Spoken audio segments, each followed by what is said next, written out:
नमस्कार दोस्तों, आप सभी का study quiz with Nirmala YouTube channel में स्वागत है। हमारी मनोविज्ञान की जो सीरीज़ चल रही है टेस्ट पेपर, उसी को आगे बढ़ाते हुए आज हम टेस्ट पेपर 3 यानी तीसरे नंबर का टेस्ट पेपर सॉल्व करेंगे। इसमें लगभग 30 प्रश्न हैं जो कि बहुत ही महत्वपूर्ण है। पिछली परीक्षाओं में आए हुए प्रश्न लिए गए हैं। इसमें एक दो प्रश्न संप्रेषण से संबंधित है, बाकी सारे मनोविज्ञान से संबंधित है। ये video first grade second grade की तैयारी करने वाले सभी विद्यार्थियों के लिए महत्वपूर्ण है, तो आप वीडियो को एंड तक देखिए। वीडियो लाइक ज़रूर कीजिए, अपने दोस्तों में शेयर कीजिए ताकि वो भी इन सीरीज़ का हिस्सा बने और डे बाय डे अपनी पढ़ाई में इम्प्रूवमेंट लाए और अपना मूल्यांकन करते हुए पढ़ाई करें। वीडियो को लाइक ज़रूर कीजिएगा और हाँ, अगर आप नए हैं चैनल पर तो चैनल सब्सक्राइब करके साथ में बेल आइकन प्रेस कीजिए ताकि आने वाली वीडियो आपको मिले, आप उसको तुरंत हल करें और फिर कमेंट सेक्शन में ज़रूर बताएं कि आपके कितने सही होते हैं। तो यहाँ पर हमारा पहला प्रश्न है। हो सकता है इनमें कुछ प्रश्न सिंपल हो, कुछ टफ हो, सभी लेवल के प्रश्न हैं क्योंकि आप सभी जानती हैं कि इस बार जो रीट के पेपर हुए हैं उनमें साइको कैसी आई है, बहुत ही सिंपल थी। उसी के अकॉर्डिंग आगे भी हो सकता है सिंपल आए, इसलिए यहाँ पर सिंपल टफ मीडियम सभी तरह के प्रश्न में लेकर आई हूँ जो कि बहुत ही महत्वपूर्ण है, जो पिछली परीक्षाओं में आए हुए हैं, ये आपको पता होना चाहिए। तो यहाँ पर पहला प्रश्न है कि शिक्षा मनोविज्ञान शिक्षक की सहायता करता है स्वयं को जानने में, छात्रों को जानने में, कक्षा की समस्याओं को जानने में या सभी में। तो शिक्षा मनोविज्ञान शिक्षक की सहायता करता है स्वयं को, यानी स्वयं की जांच करता है, छात्रों को वो जानता है और जो कक्षा की समस्याएं होती है उनको भी जानने का वो पूरा प्रयास करता है। तो यहाँ पर राइट आंसर रहेगा डी, उपरोक्त सभी। नेक्स्ट हमारा प्रश्न है, बालक का विकास प्रभावित होता है वंशानुक्रम से, वातावरण से, वंशानुक्रम और वातावरण दोनों से, या उपरोक्त में से कोई नहीं। तो हमारा करेक्ट आंसर रहेगा कि बालक का विकास दोनों ही चीज़ों से प्रभावित होता है, यानी वंशानुक्रम से भी होता है और वातावरण से भी होता है। तो राइट आंसर रहेगा यहाँ पर सी। नेक्स्ट है क्वेश्चन नंबर 3। क्वेश्चन नंबर 3 देखिए कि मनोविज्ञान शिक्षक को अनेक धारणाएं और सिद्धांत प्रदान करके उसकी उन्नति में योग देता है। यह कथन किसका है? कोलसनिक का है, क्रो एंड क्रो का है, ब्लेयर का है या कुप्पुस्वामी का है? जस्ट मैंने अभी कम्युनिटी टैब में यही वाला प्रश्न ऐड किया है, तो आप इसका आंसर ज़रूर दीजिएगा कि इसका आंसर क्या है। वैसे मैं आपको आंसर बता देती हूँ कि ये परिभाषा कुप्पुस्वामी के द्वारा दी गई है। तो राइट आंसर यहाँ पे रहेगा डी। नेक्स्ट है, किशोरावस्था की विशेषताओं को सर्वोत्तम रूप से व्यक्त करने वाला एक शब्द बताना है। विशेषताओं को सर्वोत्तम रूप से व्यक्त करने वाला एक शब्द की कौन सी अवस्था? किशोरावस्था। विकास, परिवर्तन, समायोजन या फिर स्थिरता? तो राइट आंसर रहेगा यहाँ पर बी, परिवर्तन, क्योंकि किशोरावस्था में कई प्रकार के परिवर्तन दिखाई देते हैं, इसलिए विशेषताओं को सर्वोत्तम रूप से व्यक्त करने वाला एक शब्द यहाँ पर सही रहेगा परिवर्तन, यानी क्वेश्चन नंबर 4 का आंसर है बी। नेक्स्ट है, अधिगम का क्षेत्र सिद्धांत किसने प्रतिपादित किया? कोहलर, हल, लेविन, पावलोव? तो राइट आंसर रहेगा यहाँ पर क्षेत्र सिद्धांत की बात हो रही है, तो राइट है यहाँ पर कुर्ट लेविन, यानी सी यहाँ पर सही हो जाएगा। यहाँ पर क्षेत्र सिद्धांत को और किस नामों से जाना जाता है वो देखिए। कुर्ट लेविन ने दिया था, इसे क्षेत्र सिद्धांत कहते हैं, वेक्टर वैलेंसी कहते हैं, तलरूप सिद्धांत भी इसे कहा जाता है और टोपोलॉजी भी कहा जाता है। यानी कुर्ट लेविन के द्वारा क्षेत्र सिद्धांत दिया गया है। इन्हें व्यवहारवादी माना जाता है, यानी कुर्ट लेविन एक व्यवहारवादी है। क्षेत्र सिद्धांत को वेक्टर वैलेंसी, तलरूप सिद्धांत और टोपोलॉजी भी कहते हैं। नेक्स्ट है क्वेश्चन नंबर 6। अधिगम क्रिया प्रभावित होती है विद्यालय के भौतिक पर्यावरण से, विद्यालय के मनोवैज्ञानिक पर्यावरण से, या फिर विद्यालय की भौतिक व मनोवैज्ञानिक दोनों ही पर्यावरण से? और डी ऑप्शन है उपरोक्त में से कोई नहीं। तो डी ऑप्शन तो होगा नहीं कि उपरोक्त में से कोई नहीं, तो यहाँ पर करेक्ट आंसर रहेगा कि अधिगम की जो क्रिया है वो किससे प्रभावित होती है। तो यहाँ पर सी सही हो जाएगा कि विद्यालय की भौतिक और मनोवैज्ञानिक दोनों ही पर्यावरण से अधिगम क्रिया प्रभावित होती है। तो राइट आंसर क्या हो जाएगा? सी। नेक्स्ट देखिए क्वेश्चन नंबर 7। पावलोव के कुत्ते में पावलोव के प्रयोग में कुत्ते का घंटी बजने पर लार आने की क्रिया कहलाती है। स्वाभाविक अनुक्रिया, प्राकृतिक अनुक्रिया, संबंध अनुक्रिया और संबंध उद्दीपक। तो यहाँ पर उद्दीपक तो होगा नहीं, क्योंकि उद्दीपक तो क्या था, भोजन, तो डी तो वैसे ही गलत हो गया। अब लार आने की क्रिया कहलाती है स्वाभाविक, प्राकृतिक या फिर संबंध। तो यहाँ पर राइट आंसर आएगा सी, संबंध अनुक्रिया कहलाती है। ये अनुक्रिया है, संबंध अनुक्रिया कहलाती है। पहले किसके साथ, पहले भोजन के साथ और बाद में किसके साथ संबंध हो जाता है, घंटी के साथ। इसलिए राइट आंसर रहेगा यहाँ पर सी। नेक्स्ट है, अभिप्रेरणा प्रभावित करती है अधिगम की गति को, व्यवहार में परिवर्तन को, चरित्र निर्माण को या फिर उपरोक्त सभी को। तो यहाँ पर पूछा गया है कि अभिप्रेरणा प्रभावित करती है, किसे प्रभावित करती है, अधिगम की गति को, व्यवहार में परिवर्तन को, चरित्र निर्माण को या उपरोक्त सभी को। तो यहाँ पर राइट आंसर डी होना चाहिए, उपरोक्त सभी। नेक्स्ट है क्वेश्चन नंबर 9। कुसमायोजन से तात्पर्य है बालक और उसके वातावरण में असंतुलन, स्वार्थी असामाजिक होना, संवेगात्मक असंतुलन या फिर उपरोक्त सभी। तो राइट आंसर रहेगा कुसमायोजन से तात्पर्य पूछा है तो बालक और उसके वातावरण में असंतुलन सही है, स्वार्थी असामाजिक होना, संवेगात्मक असंतुलन और उपरोक्त सभी। कुसमायोजन उसे ही कहेंगे जो किसी भी चीज़ में समायोजित नहीं हो पाता। तो राइट आंसर क्या हो जाएगा यहाँ पर, डी। नेक्स्ट है, समायोजन की प्रक्षेपण प्रविधि है, कौन सी है, प्रत्यक्ष विधि, अप्रत्यक्ष विधि, क्षतिपूरक विधि या फिर आक्रामक विधि। तो क्वेश्चन नंबर 10 का आंसर यहाँ पे रहेगा समायोजन की प्रक्षेपण प्रविधि है, अप्रत्यक्ष विधि, बी यहाँ पर सही हो जाएगा। नेक्स्ट है, किशोरों के उचित संवेगात्मक विकास हेतु शिक्षक को करना चाहिए, किशोरों के उचित संवेगात्मक विकास हेतु शिक्षक को करना चाहिए पाठ्येतर कार्यक्रमों का रोचक रूप में आयोजन, दंड देना, कक्षा कक्ष में कठोर अनुशासन बनाना, शिक्षण की परंपरागत विधियों का उपयोग करना। तो यहाँ पर पूछा क्या गया है कि उचित संवेगात्मक विकास, तो यहाँ पर दंड देना, कक्षा कक्ष में कठोर अनुशासन बनाना और परंपरागत विधियों का उपयोग करना, ये तीनों ही ऑप्शन कट जाएंगे। तो राइट आंसर क्या रहेगा, फर्स्ट यानी ए, पाठ्येतर कार्यक्रमों का रोचक रूप में आयोजन करना। नेक्स्ट देखिए, किस मनोवैज्ञानिक के अनुसार प्रेरकों का वर्गीकरण जन्मजात व अर्जित है। प्रेरक, 3 मनोवैज्ञानिकों ने बताए हैं प्रेरक के प्रकार। तो यहाँ पर पूछा गया है जन्मजात व अर्जित किसके द्वारा दिए गए हैं। तो यहाँ पर देख लीजिए पहले कि 3 किस किस ने बताए हैं। मेस्लो ने बताया है जन्मजात और अर्जित, थॉमसन ने स्वाभाविक और कृत्रिम, और गेरट ने जैविक, सामाजिक और मनोवैज्ञानिक। यानी कि तीनों ने यहाँ पर 2-2 प्रेरक का वर्गीकरण किया है, तीनों ने ही 2-2 प्रकार बताए हैं। मास्लो ने बताया है जन्मजात और अर्जित, थॉमसन ने स्वाभाविक और कृत्रिम, और गेरट ने जैविक और सामाजिक या फिर मनोवैज्ञानिक। तो यहाँ पर पूछा क्या गया है जन्मजात और अर्जित मास्लो ने बताया है। तो यहाँ पर देखिए मास्लो ऑप्शन में है ही नहीं, तो मास्लो ऑप्शन में है ही नहीं, तो मास्लो को मेस्लो भी कहा जाता है, इसलिए राइट आंसर क्या हो जाएगा, बी।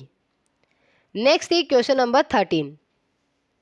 एकांत प्रिय व शर्मीले छात्रों के समायोजन हेतु अध्यापक के रूप में आप क्या करेंगे। एकांत प्रिय और शर्मीले छात्रों के समायोजन हेतु, एडजस्टमेंट हेतु आप क्या करेंगे, विभिन्न प्रतियोगिताओं में भाग लेने हेतु प्रेरित करेंगे, विद्यालय प्रधानाचार्य को शिकायत करेंगे। नेक्स्ट है कक्षा के समक्ष दंड देना, यानी कक्षा के सामने दंड देंगे, या फिर उपरोक्त सभी। तो यहाँ पर उपरोक्त सभी तो होगा नहीं, क्योंकि कहीं पर अच्छी बात है तो किसी ऑप्शन में दोष भी है। तो यहाँ पर राइट आंसर रहेगा ए, विभिन्न प्रतियोगिताओं में भाग लेने हेतु उसे प्रेरित करेंगे। तो ए यहाँ पर सही हो जाएगा। नेक्स्ट है क्वेश्चन नंबर 14। बालक के संज्ञानात्मक विकास के क्षेत्र में योगदान देने वाले मनोवैज्ञानिक हैं, यानी संज्ञानात्मक विकास जो सिद्धांत था वो किसके द्वारा दिया गया है, ये पूछना चाहता है। पियाजे, स्पीयरमैन, बीने या फिर गाल्टन। तो संज्ञानात्मक विकास का जो सिद्धांत है वो दिया गया था जीन पियाजे के द्वारा। तो राइट आंसर यहाँ पे हो जाएगा ए, पियाजे। यहाँ पर देख लीजिए संज्ञानात्मक विकास से संबंधित कुछ फैक्ट। स्विट्जरलैंड के मनोवैज्ञानिक जीन पियाजे ने अपने ही बच्चों के नैदानिक परीक्षण के आधार पर एक का विकास किया, यानी एक की स्टेज थ्योरी का विकास किया, जो संज्ञानात्मक विकास के सिद्धांत के नाम से प्रसिद्ध हुई। पियाजे ने सिद्ध किया कि पेड़ पौधों के समान बालक भी वातावरण के साथ अनुकूलन करता है। पियाजे अनुकूलन की प्रक्रिया के 2 चरण बताते हैं, समावेशन अथवा आत्मीकरण। समावेशन भी कहते हैं किसी भी नई जानकारी का हमारी वर्तमान स्कीमा में प्रवेश करना, क्या कहलाएगा? समावेशन। समायोजन, स्थानीकरण समायोजन, वर्तमान स्कीमा में परिमार्जन करना। नोट, यहाँ पे नोट दिया गया है कि पियाजे के अनुसार समावेशन के लिए जैविक परिपक्वता जरूरी है, यानी बायोलॉजिकल परिपक्वता जरूरी है। किसके लिए? समावेशन के लिए, एडजस्टमेंट के लिए। तो राइट आंसर यहाँ पे क्या था? जीन पियाजे ने दिया था संज्ञानात्मक विकास, इसलिए राइट आंसर था क्वेश्चन नंबर 14 का ए। नेक्स्ट है, किशोरावस्था में चरित्र विकास प्रभावित होता है समाज से, परिवार से, मित्र मंडली से या उक्त सभी से।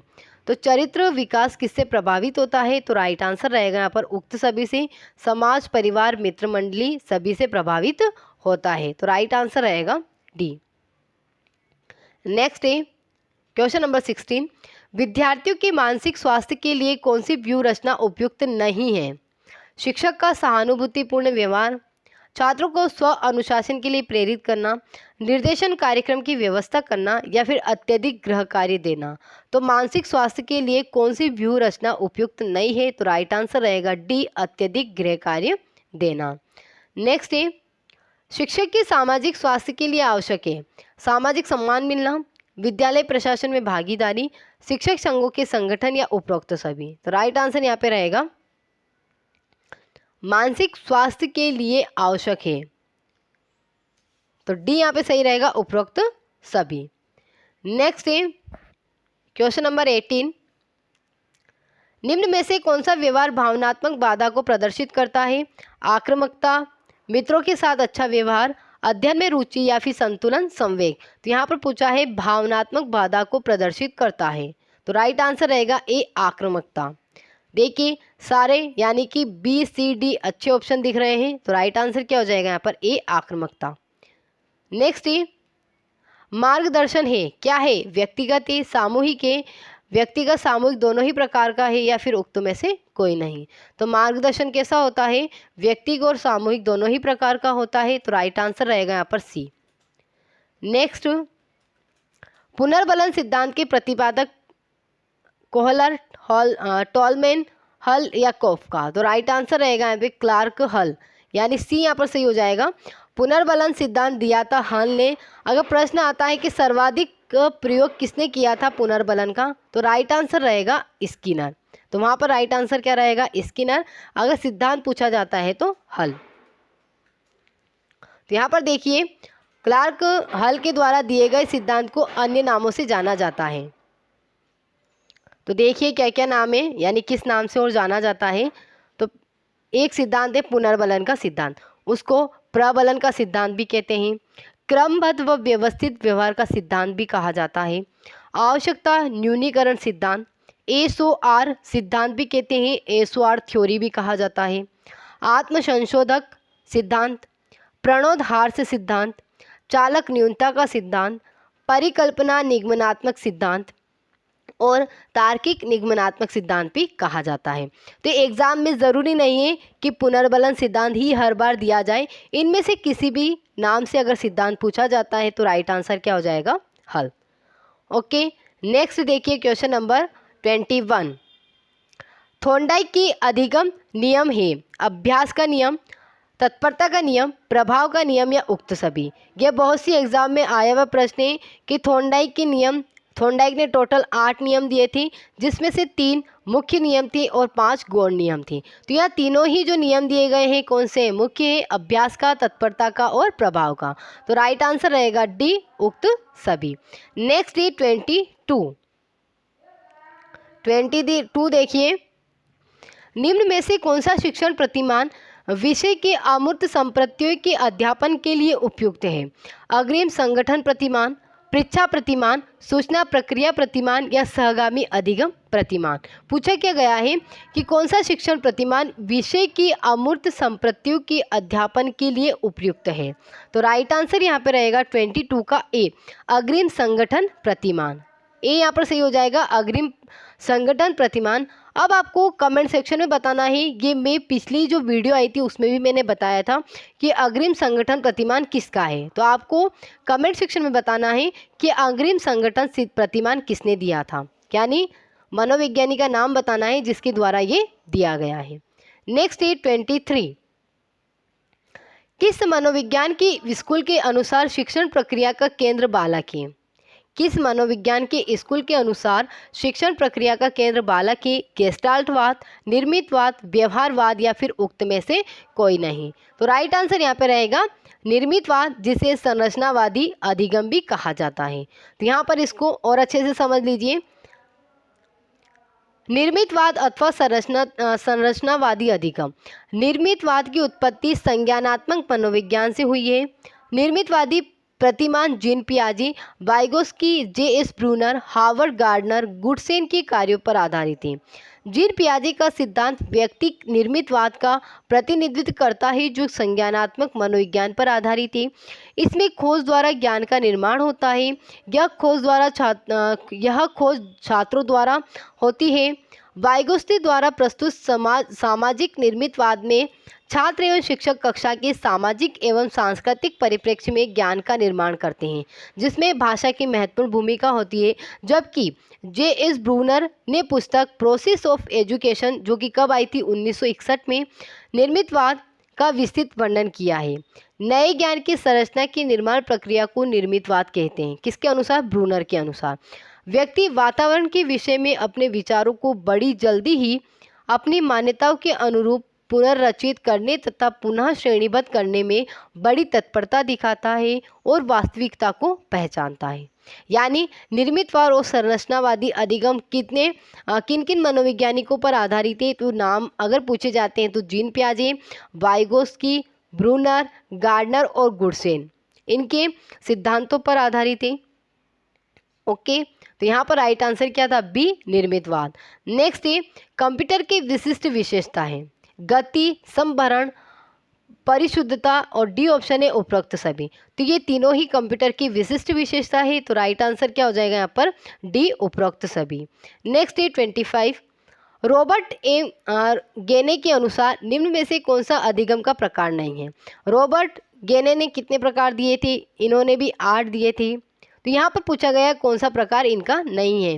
अंतर्दृष्टि अधिगम, संकेत अधिगम, प्रत्यय अधिगम, उद्दीपक अनुक्रिय अधिगम। तो यहाँ पर देखिए जो फर्स्ट ऑप्शन है ए, अंतर्दृष्टि अधिगम, ये किसका था? कोहलर, कोफका और वर्दीमर का था। इसलिए राइट आंसर क्या हो जाएगा? ए। बाकी संकेत, प्रत्यय और उद्दीपक अनुक्रिया अधिगम किसके द्वारा दिए गए? रॉबर्ट गेने के द्वारा। यहाँ पर और देख लीजिए, आठों के नाम अच्छे से समझ लीजिए। पहला है सांकेतिक सीखना यानी संकेत अधिगम, उद्दीपन अनुक्रिया अधिगम, श्रृंखला अधिगम, शाब्दिक साहचर्य अधिगम, विभेदीकरण अधिगम, संप्रत्यय अधिगम और लास्ट है समस्या समाधान अधिगम। निम्न स्तर की कक्षाओं के लिए 4 अधिगम यानी कि संकेत, उद्दीपन, श्रृंखला और साहचर्य ये निम्न कक्षाओं के लिए हैं। बाकी विभेदीकरण, संप्रत्यय, नियम जिसे सिद्धांत अधिगम भी कहते हैं और समस्या समाधान अधिगम, ये किसके लिए? ये उच्च स्तर की कक्षाओं के लिए हैं। तो राइट आंसर यहाँ पे क्या था? अंतर्दृष्टि अधिगम, जो कि कोहलर, कोफका और वर्दीमर के द्वारा दिया गया था। नेक्स्ट है गोलमैन को जाना जाता है सामाजिक बुद्धि के लिए, आध्यात्मिक बुद्धि के लिए, संवेगात्मक बुद्धि के लिए या उक्त में से कोई नहीं। तो गोलमैन को क्यों जाना जाता है? तो राइट आंसर रहेगा संवेगात्मक बुद्धि के लिए, यानी कि सी। नेक्स्ट है क्वेश्चन नंबर 27। संवेगात्मक बुद्धि को और अच्छे से समझ लीजिए। संवेगात्मक बुद्धि प्रतिपादक कौन है?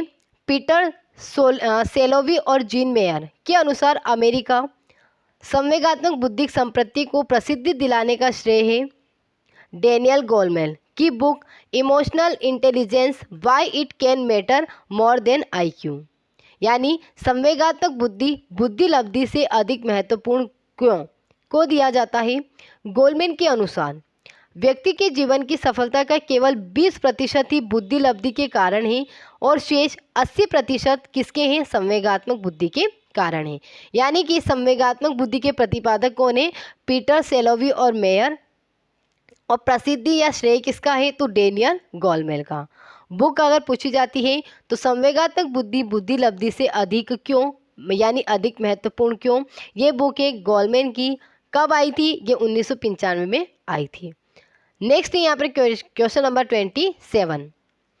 अंक गणितीय व तार्किक दोनों कार्य जिसमें किए जाते हैं वह है ALU, मेमोरी, VDU या माउस। तो यहाँ पर पूछा है अंक गणित और तार्किक दोनों ही प्रकार के कार्य किसमें किए जाते हैं, तो राइट आंसर रहेगा ALU। ये यहाँ पर सही हो जाएगा। इसका उपयोग यानी कि arithmetic logic unit, full form है ALU की अर्थमेटिक लॉजिक यूनिट। इसका उपयोग अंक गणितीय तथा तार्किक गणना में होती है। अंक गणितीय गणना के अंतर्गत जोड़, घटाव, गुणा, भाग इत्यादि तथा तार्किक गणना के अंतर्गत तुलनात्मक गणना आती है। तो अगर फुल फॉर्म पूछी जाती है तो क्या रहेगी, arithmetic logic unit. Right answer यहाँ पे रहेगा A। अगर दोस्तों आपको वीडियो पसंद आती है तो लाइक कीजिए, अपने दोस्तों में शेयर कर दीजिए, और अगर आप चैनल पर नए हैं तो चैनल सब्सक्राइब करें और साथ में बेल आइकन प्रेस करें। कमेंट सेक्शन में ज़रूर बता के जाएं आपके कितने सही हुए हैं, और क्वेश्चन का आंसर देना है कि अग्रिम संगठन प्रतिमान किसने दिया था। नेक्स्ट यहाँ पर देखिए, कंप्यूटर का ज्ञान उपयोगी है श्रमिकों के लिए, यात्रियों के लिए, अध्यापकों के लिए या फिर उक्त सभी के लिए। तो यहाँ पर उक्त सभी हो जाएगा कि कंप्यूटर का ज्ञान सभी के लिए उपयोगी है, तो राइट आंसर रहेगा D। नेक्स्ट है, कीबोर्ड की सबसे लंबी कुंजी कौन सी होती है, होम है, एंटर है, स्पेस बार है या फिर शिफ्ट है। तो राइट आंसर रहेगा स्पेस बार सबसे लंबी कुंजी है। नेक्स्ट और अंतिम प्रश्न है आज का, MS वर्ड में क्या होता है, ग्राफ बनाए जाते हैं, आंकड़ों का विश्लेषण किया जा सकता है, पेज नंबरिंग की जा सकती है या उपरोक्त में से कोई नहीं। तो MS वर्ड की बात हो रही है, तो इसमें क्या होता है, ग्राफ बनाए जाते हैं, आंकड़ों का विश्लेषण किया जा सकता है और पेज नंबरिंग की जा सकती है। तो इसका आंसर आपको बताना है कि MS वर्ड में क्या होता है, MS वर्ड में क्या क्या हो सकता है। ओके दोस्तों, तो ये है टोटल 30 प्रश्न। आप इनके आंसर दीजिए, बताकर ज़रूर जाएं आपके कितने सही हुए हैं। अपने दोस्तों में शेयर करें और वीडियो को एंड तक देखने के लिए आप सभी का धन्यवाद।